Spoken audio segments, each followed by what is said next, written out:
ایوان بالا کن مراحل سے گزرا، اس کی تفصیل جانتے ہیں نمود مسلم کی اس رپورٹ میں۔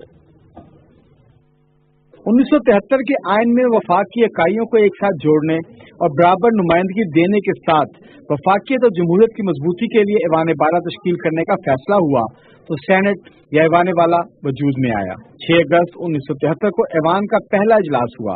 حبیب اللہ خان سینٹ کے پہلے چیئرمین بنے، Mirza Muhammad Tahir deputy chairman, Rao Abdul Sattar leader of house, جبکہ محمد ہاشم غلزئی قائد حزب اختلاف بنے۔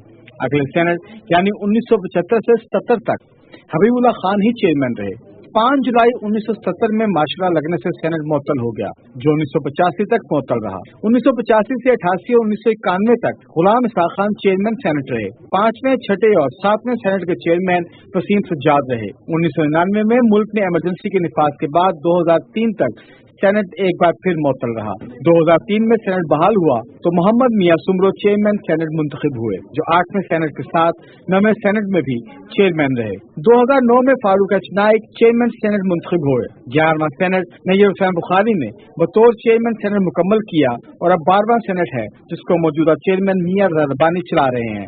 ان 44 سالوں میں سینٹ نے ارتقائی مراحل طے کیے اور آج کا ایوان 1973 میں بننے والے سینٹ سے کہیں زیادہ فعال اور اہم ہے، جو قانون سازی سے لے کر پالیسی سازی میں اہم کردار ادا کر رہا ہے، جس میں سب سے بڑی خوبصورتی وفاق کی تمام اکائیوں کی برابری کی سطح پر نمائندگی ہے۔ نمود مسلم، پاکستان ٹیلی ویژن نیوز، اسلام آباد۔ سابق وزیر اعظم محمد نواز شریف سے پنجاب